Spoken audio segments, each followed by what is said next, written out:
महाराज धीराज योगीराज श्रीमंत योगी श्री श्री श्री छत्रपती शिवाजी महाराज की जय।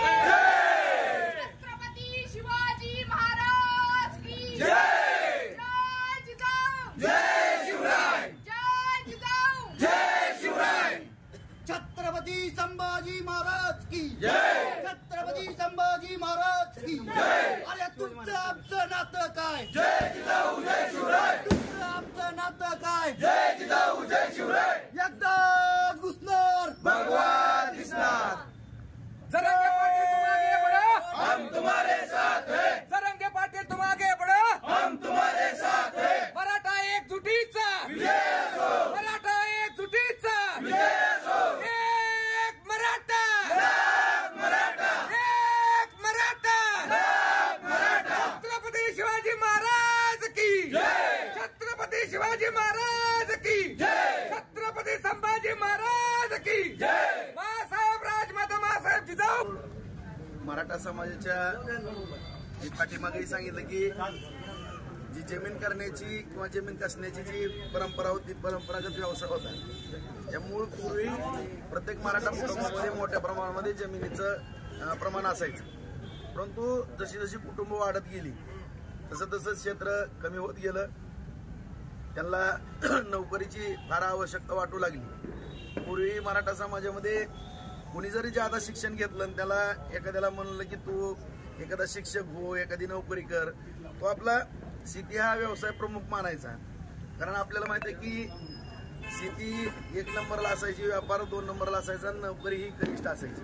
परंतु परत परत शेतजमिनी कमी झाल्या आणि नोकरीची आवश्यकता भासू लागली किंवा शिक्षणाच्या बाबतीमध्ये सवलतीची आवश्यकता भासू लागली.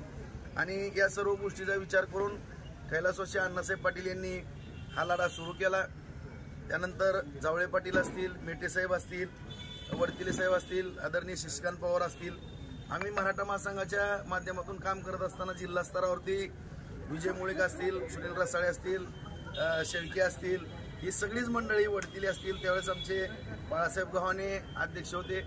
सातत्यानं हा लढा लढत असताना मराठा महासंघाच्या माध्यमातून बऱ्याच थोर व्यक्तिमत्वांनी या ठिकाणी आपलं बलिदान, सर्वोच्च बलिदान दिलेलं आहे. यामध्ये जवळपास 350हून अधिक मराठा समाज बांधवांचा या ठिकाणी आत्महत्या झालेल्या आहेत. आणि खरी जी ठिणगी पडली आमच्या कोऑपरेटिव्हच्या ताईमुळे, त्या ताईंनी सर्व समाज बांधवांना एकत्रित केलं. त्यानंतर जरांगे पाटलासारखं एक उमद नेतृत्व पुढं आलं. त्यांच्या माध्यमातून सर्व समाज बांधव एकवटला आणि शेवटी मराठा समाजाचा विषय नाही, परंतु कुठलाही समाज असेल तर त्याची भावना तीव्र झाली आणि योग्य जर मागणी असेल निश्चितपणानं सरकारला त्या ठिकाणी विचार करणं भाग पडत असते. त्यामुळे आज या ठिकाणी माननीय मुख्यमंत्री शिंदे साहेब, उपमुख्यमंत्री फडणवीस साहेब, उपमुख्यमंत्री अजितदादा पवार साहेब या सर्वांच्या मार्गदर्शनाखाली या ठिकाणी मराठा समाजाची जी फार पूर्वीपासूनची मागणी होती त्या मागणीला आज या ठिकाणी यश मिळालेलं आहे.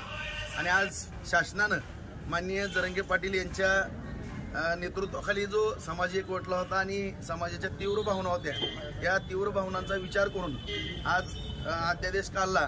त्याबद्दल शासनाचं या ठिकाणी एक तालुक्याचा लोकप्रतिनिधी म्हणून व सर्व मराठा समाज बांधवांच्या वतीने या ठिकाणी मनपूर्वक आभार या ठिकाणी व्यक्त करतो. त्याचबरोबर जरांगे पाटलांनी सुद्धा शेवटपर्यंत त्यांची चिकाटी सोडली नाही, त्याबद्दल त्यांनी समाजाचं नेतृत्व केलं आणि या ठिकाणी यशपदरात पाडलं, त्याबद्दल त्यांनाही या ठिकाणी धन्यवाद देतो. आणि सर्व मराठा समाज बांधवांनी थोरल्या भावाची भूमिका पार पाडत कुणालाही कुठलाही त्रास न होता आज आपण पाहतो की कोटीच्या संख्येनं आज समाज बांधव मुंबईकडे गेलेले, परंतु कुठल्याही इतर समाज बांधवांना कुठलाही त्रास न होता, सार्वजनिक मालमत्तेचं, शासकीय मालमत्तेचं कुठलंही नुकसान न होता अत्यंत जे 58 मोर्चे निघाले शांततेमध्ये, जगामध्ये त्याची नोंद घेतली गेली आणि त्या धर्तीवरती आज हे जे 8 दिवस आंदोलन चाललेलं आहे, अत्यंत शांततेमध्ये आंदोलन केलं आणि पुन्हा एकदा दाखवून दिलं की आम्ही थोरल्या भावाची भूमिका पार पाडतो.